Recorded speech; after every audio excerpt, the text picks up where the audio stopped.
ஓம் சக்தி தாயே போற்றி. நீ நல்லது நினைத்தால் இந்த தாயின் ஆசீர்வாதத்தில் உனக்கு நல்லது மட்டுமே நடக்கும். என் அன்பு பிள்ளையே, இன்று இந்த அம்மாவினுடைய வாக்கினை நீ அவசரப்பட்டு தள்ளிவிடக் கூடாது. ஏனென்றால் இன்று உன் அம்மா நான் உனக்கு கொண்டு வந்திருக்கின்ற செய்தி ஒரு பேரதிர்ஷ்ட செய்தியை கொண்டு வந்திருக்கின்றேன். உன் வாழ்க்கையில் பேரதிர்ஷ்ட மாற்றத்திற்கான நேரத்தை குறித்து கொண்டுதான் வந்திருக்கின்றேன். நான் சொல்கின்ற இந்த நேரத்தில் உன் வாழ்க்கையில் ஒரு அற்புதம் நடக்கப் போகின்றது. என் பிள்ளையே, இந்த அற்புதத்தை கண்டு உன்னுடைய மனம் மகிழ்ச்சியடைய போகின்றது. உன் வாழ்க்கையில் நல்லது நடக்கப் போகின்றது. என் குழந்தையே, இனி நடந்து கொள்கின்ற ஒவ்வொரு சந்தோஷத்தையும் நீ கண்டு மகிழ்ந்த மனமகிழ்ச்சி அடைய வேண்டிய நேரம் வந்துவிட்டது. எப்போது நமக்கான சந்தோஷம் கிடைக்கும் என்று நீ ஏங்கி தவித்த என் பிள்ளைக்கு இப்பொழுது அந்த சந்தோஷம் முழுமையாக கிடைக்கப் போகின்றது. ஒவ்வொரு நாளும் ஒவ்வொரு சூழ்நிலையில் இருந்தும் என் பிள்ளை தப்பித்து வர முடியாமல் நீ ஏங்கி நின்றதும் உன் மனம் வருத்தப்பட்டு நின்றதும் எனக்கு நன்றாக தெரியும். இவையெல்லாம் கடந்து இனி உன் வாழ்க்கையில் நல்லதே நான் நடத்தி கொடுக்க போகின்றேன். எத்தனையோ பிரச்சனைகள் எல்லாம் முடிவடைந்து அப்பா என்று நீ மூச்சு விடுவிடுகின்ற இந்த நேரத்தில் இந்த பிரச்சனையை தொடர்ந்து வருகின்றது என்றால் இவை எல்லாவற்றிற்கும் தீர்வினை கொடுக்கக்கூடிய அதிசக்தி வாய்ந்த நாளாக உனக்கு நாளைய தினம் மாறப்போகின்றது. நான் உனக்கு குறித்து வைத்திருக்கின்ற இந்த நாளானது உன்னுடைய பிரச்சனைகளை எல்லாம் நான் சரி செய்ய போகின்றேன். அது என்னென்ன என்பதை எல்லாம் தெரிந்து கொண்டால் நிச்சயமாக நீ மனமகிழ்ச்சி அடைவாய் என்பதை உன் அம்மா நான் சொல்கின்றேன்.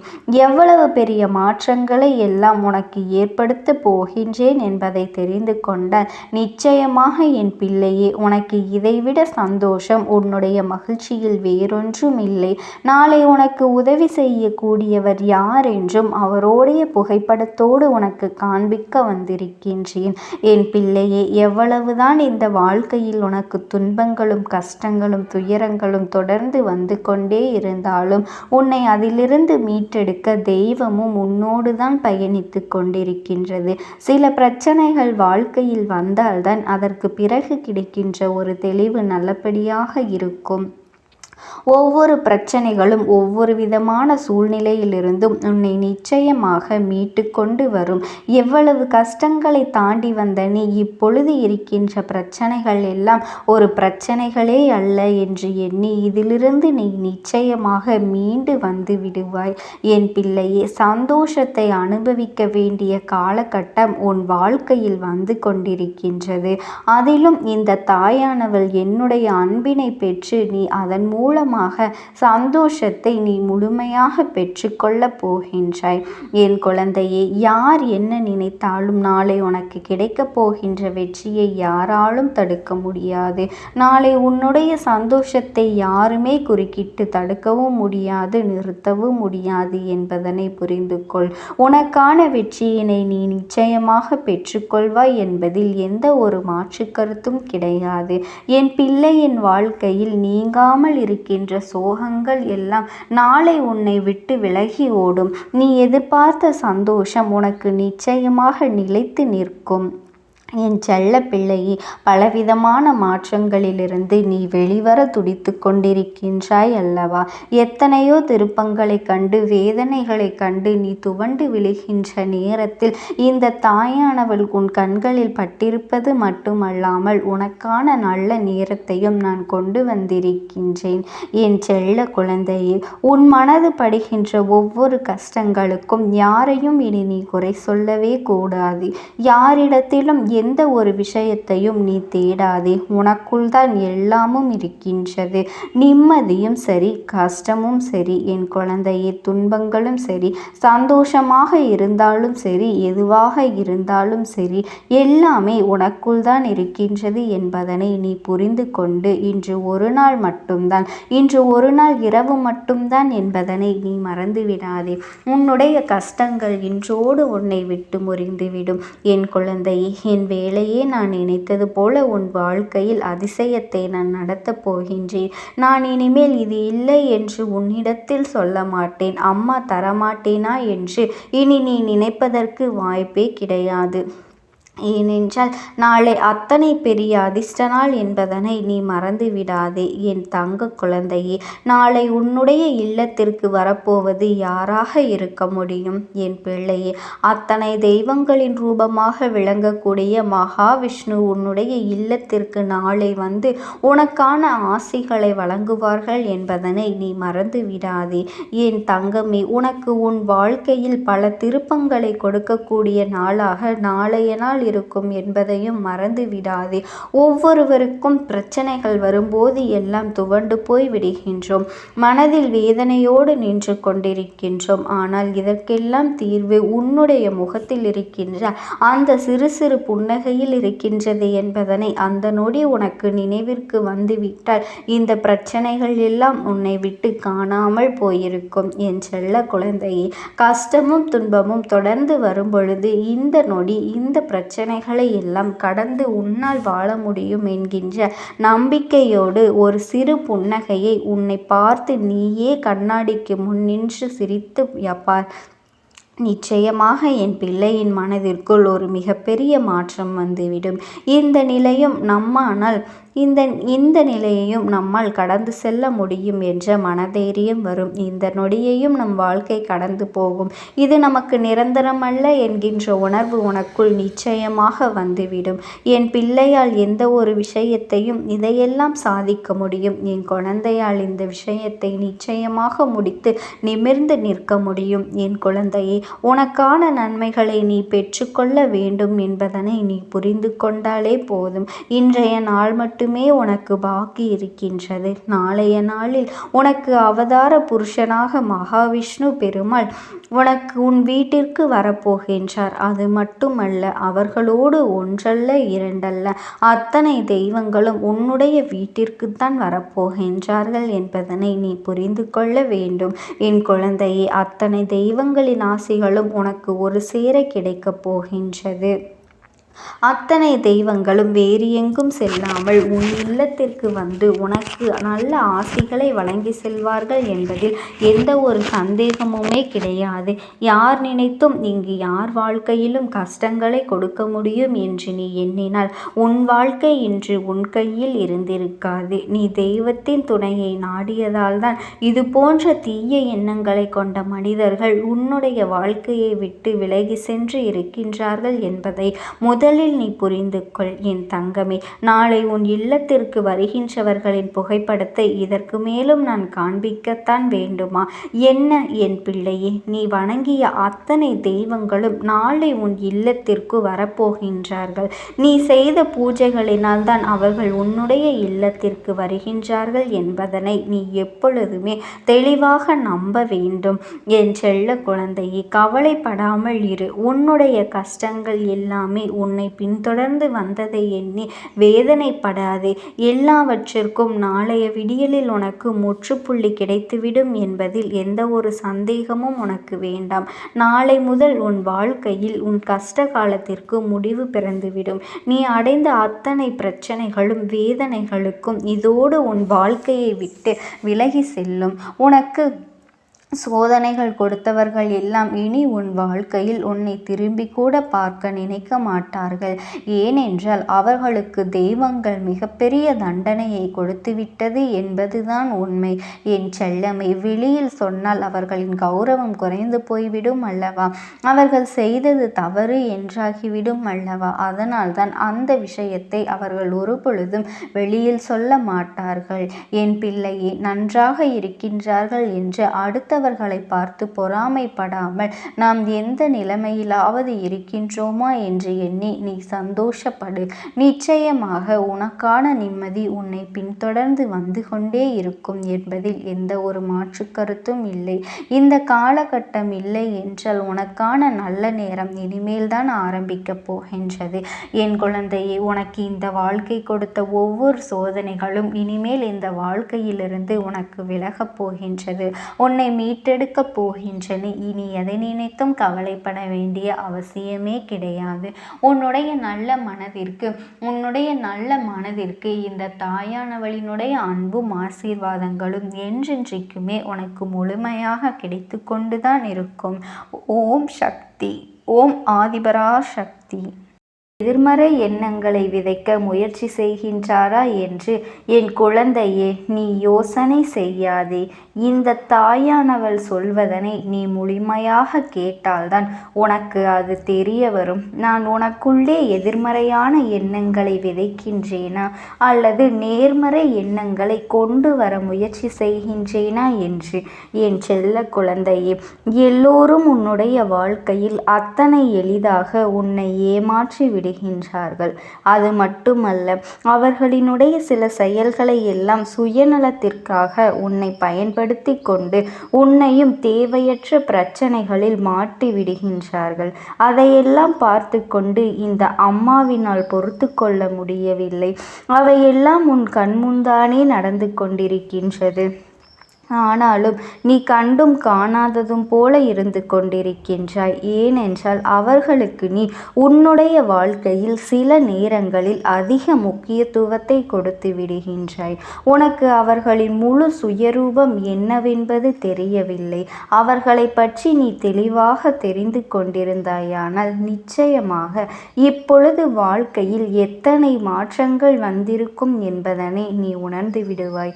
எப்பொழுதும் நீ என்ன நினைத்து கொண்டிருக்கின்றாய் தெரியுமா? எப்படி இருந்தாலும் இவர்கள் எல்லாம் நம்மோடு பேசிக்கொண்டுதானே இருக்கின்றார்கள். அதனால் நம்மை மீறி எந்த ஒரு விஷயங்களையும் இவர்களால் செய்துவிட முடியாது என்று அந்த நம்பிக்கை உனக்கு அவர்களின் மீது எப்பொழுதும் இருந்து கொண்டிருக்கின்றது. ஆனால் உன்னுடைய நம்பிக்கையை காப்பாற்றக்கூடியவர்கள் அவர்கள் இல்லை. அவர்களின் மனதில் இருக்கின்ற எண்ணங்களோ நீ நினைத்து பார்க்க முடியாத அளவிற்கு மோசமாகத்தான் இருக்கின்றது. அவர்கள் மற்றவர்களின் மத்தியில் பேசும் பொழுது உன்னோடு நடித்து கொண்டிருக்கின்றார்கள். இந்த நடிப்பினை எல்லாம் நீ காணும் பொழுது உனக்கே வியப்பாகத்தான் இருக்கின்றதல்லவா? உன்னோடு இருக்கும் பொழுது, உன் இல்லத்தில் பேசும் பொழுது அவர்கள் பேசுகின்ற தோரணை வேறு, மற்றவர்கள் முன்னிலையில் உன்னிடத்திலே காட்டுகின்ற அன்பு வேறு. வீட்டில் பேசும் பொழுது என்னவோ அவர்களுக்கு உன்னை அடிமை என்று நினைத்து பேசுகின்றார்கள். வெளியில் செல்லும் போது மற்றவர்கள் மத்தியில் அவர்கள் உன்னை விட அன்பில் அதிகமானவர்கள் என்பது போல எதையோ பேசி தன்னை அங்கே நல்லவர்கள் என்று நிரூபித்து கொள்ள வேண்டும் என்று முயற்சி செய்து கொண்டிருக்கின்றார்கள். இது போன்ற ஒரு உறவு கிடைப்பதற்கு நீ கொடுத்து வைத்திருக்க வேண்டும் என்று மற்றவர்கள் நினைக்கின்ற அளவிற்கு அங்கே நடந்து கொண்டிருக்கிறார்கள். அவர்களின் எண்ணம் அது மட்டுமல்ல, அவர்கள் நினைப்பது போலத்தான் நீயும் நடந்து கொள்ள வேண்டும் என்று சில நேரத்திலே உன்னை வற்புறுத்தவும் செய்து விடுகின்றார்கள். காலம், சூழ்நிலை, நேரம் இவற்றை எல்லாம் பார்த்து சரி போனால் போகின்றது என்று நீயும் அவர்கள் நினைப்பதைப் போலவே நடந்து கொள்கின்றாய். அவர்கள் மற்றவர்கள் மத்தியிலே ஒரு முகமும் உன்னிடத்திலே நடந்து கொள்ளும் பொழுது இன்னொரு முகத்தினையும் உனக்கு காட்டுகின்றார்கள். முன்பெல்லாம் இது உனக்கு புதிதாக இருந்தது, ஆனால் இப்பொழுது அது உனக்கு பழகிவிட்டது அல்லவா?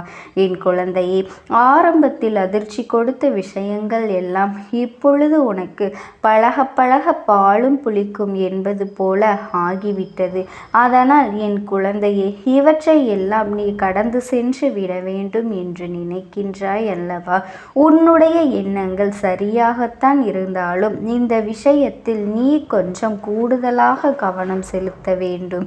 ஏனென்றால் இவர்கள் செய்கின்ற வேலைகள் சற்று ஏற்கக்கூடியதாக இல்லை. உன் கண் முன்னால் நடக்கின்ற விஷயங்களை மட்டும்தான் நீ பார்த்திருக்கின்றாய்.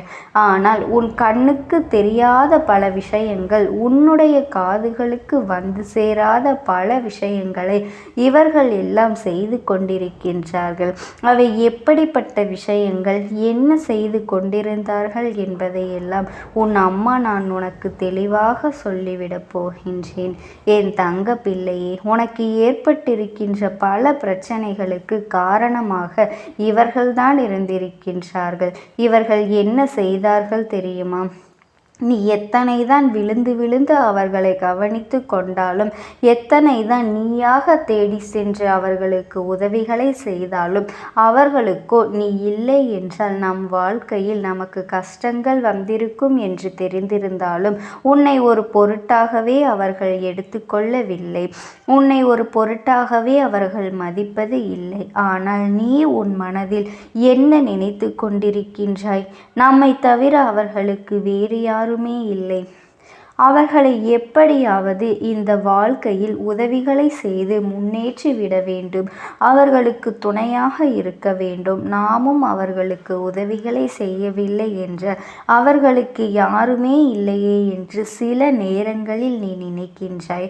அவர்கள் தெரிந்தே சில தவறுகளை செய்தாலும் கூட இவர்களினுடைய குணம் இப்படித்தான், இவர்களை எல்லாம் திருத்தவே முடியாது என்று எளிதாக நீ கடந்து சென்று விடுகின்றாய். நீயாக போல உன்னுடைய வேலையை பார்த்து கொண்டுதான் இருக்கின்றாய். ஆனால் உன்னுடைய உடன் பிறந்தவர்களும் சரி, உன்னுடைய துணையின் உடன் பிறந்தவர்களும் சரி, அவர்களுக்குள் உனக்கும் இடையே கலகத்தை எப்பொழுதும் மூட்டிக்கொண்டுதான் இருக்கின்றார்கள். அவர்கள் செய்கின்ற இந்த வேலையினால் உன்னுடைய குடும்பத்தில் தான் மன நிம்மதி இல்லாமல் இருக்கின்றது. இவர்களின் குணத்தை பற்றி நன்றாக தெரிந்துமே இவர்கள் சொல்கின்ற விஷயங்களை எல்லாம் அவர்கள் அப்படியே நம்புகின்றார்கள். நீ இப்படியெல்லாம் செய்வாயா, இப்படியெல்லாம் செய்யக்கூடிய ஆள்தானா என்று அவர்கள் உன்னை பற்றி சிந்திப்பது இல்லை. மற்றொருவர் பற்றி சொல்கின்ற தேவையில்லாத வார்த்தைகளை எல்லாம் கூட அவர்கள் எளிதாக நம்பிவிடுகின்றார்கள். யோசிக்காமல் உன்னை அவர்கள் தவறாக நினைத்து விடுகின்றார்கள். அதை பற்றி உன்னிடத்திலே இப்படி நடந்ததா என்று ஒரு வார்த்தை கூட கேட்பது இல்லை. நீ இப்படி செய்தாயா, இப்படி பேசினாயா, அவர்களை கவனிக்கவில்லையா, அவர்களுக்கு எந்த உதவியும் செய்யவில்லையா என்று உன்னிடத்திலும் கேட்பதில்லை. தானாகவே அவர்கள் ஒரு முடிவினை எடுத்துக்கொண்டு உன்னிடத்தில் சில சமயத்தில் சண்டையும் போடுகின்றார்கள். அதுவெல்லாம் உன்னுடைய மனதில் எத்தனை காயப்படுத்துகின்றது என்பதனை தாயானவள் நான் அறியாமல் இல்லை. இப்படி செய்கின்ற மனிதர்கள் உன்னை சுற்றி இருப்பதற்கு காரணம் இவர்கள்தான். என் தங்கமி, உன்னிடத்திலே அவர்கள் நடிப்பதும் மற்றவர்களிடத்திலே வேஷம் போடுவதும் இவர்களுக்கெல்லாம் பழகிவிட்டது. என் செல்ல பிள்ளையே, அம்மா சொல்கின்ற அந்த உறவு உன்னுடைய இல்லத்தில் இருப்பதை நீ இப்பொழுது நிச்சயமாக புரிந்து கொண்டிருப்பாய். நான் சொல்கின்ற இந்த அடையாளங்களை கொண்டு உன்னுடைய இல்லத்தில் இருப்பவர்களை நீ தெளிவாக உணர்ந்துவிட்டாய் அல்லவா? நிச்சயமாக அவர்கள் உனக்கு பின்னால் உன்னை பற்றி தேவையில்லாத விஷயங்களை பேசிக்கொண்டுதான் இருக்கின்றார்கள். உன்னுடைய குணத்தை பற்றி அவர்கள் தவறாக சித்தரிக்க முயற்சி செய்கின்றார்கள். உன்னுடைய உண்மையான குணமே அவர்களுக்கு புரியாத பொழுது அவர்கள் எதை வேண்டுமானாலும் எப்படி வேண்டுமானாலும் சொல்லி உன்னுடைய பெயரை கொஞ்சம் கொஞ்சமாக கெடுத்து கொண்டிருக்கின்றார்கள். என் அன்பு குழந்தை, சில பொது இடங்களில் ஒரு சிலர் உன்னை ஒதுக்குகின்றார்கள். சிலருக்கு உன்மேல் மனக்கசப்பு இருக்கின்றது என்று நீ வேதனைப்படுகின்றாய் அல்லவா? அதற்கு காரணம் செய்த செயல்தான் என்பதை எல்லாம் நீ எப்பொழுதாவது புரிந்து கொண்டு இருக்கின்றாயா? என் பிள்ளையே, ஒருவேளை இவர்களிடத்திலிருந்து நான் எப்படி விடுபடுவது, எப்படி நான் தப்பிப்பது என்று நீ கேட்பாயானால் என் தங்கமி, அவர்களின் குணம் என்னவென்பதனை நீ முழுமையாக புரிந்து வைத்திருக்கின்றாயா அல்லவா? அதனால் உன்னால் அவர்களிடத்திலிருந்து எளிதாக மீண்டு வர முடியும். ஆனால் அதற்கென்று ஒரு காலம் இருக்கின்றது. அது என்ன தெரியுமா? இவர்கள் உண்மையாகவே தைரியமற்றவர்கள். நேரடியாக நேருக்கு நேர் உன்னிடத்திலே எதையும் பேசிவிட முடியாதவர்கள். நீயும் எத்தனையோ சமயங்களில் போனால் போகட்டும் என்று இத்தனை காலமும் இருந்தாயல்லவா? இனி அவர்கள் உன்னுடைய கட்டுப்பாட்டிற்குள் வருவதற்கான காலகட்டங்களை உன் தாயானவள் நான் உருவாக்கி கொடுக்க போகின்றேன். நீ எதை நினைத்தும் கவலைப்படாதே. இந்த தாயானவளினுடைய அன்பும் ஆசீர்வாதங்களும் உனக்கு என்றென்றைக்கும் முழுமையாக கிடைத்து கொண்டே இருக்கும். ஓம் சக்தி. ஓம் ஆதிபரா சக்தி.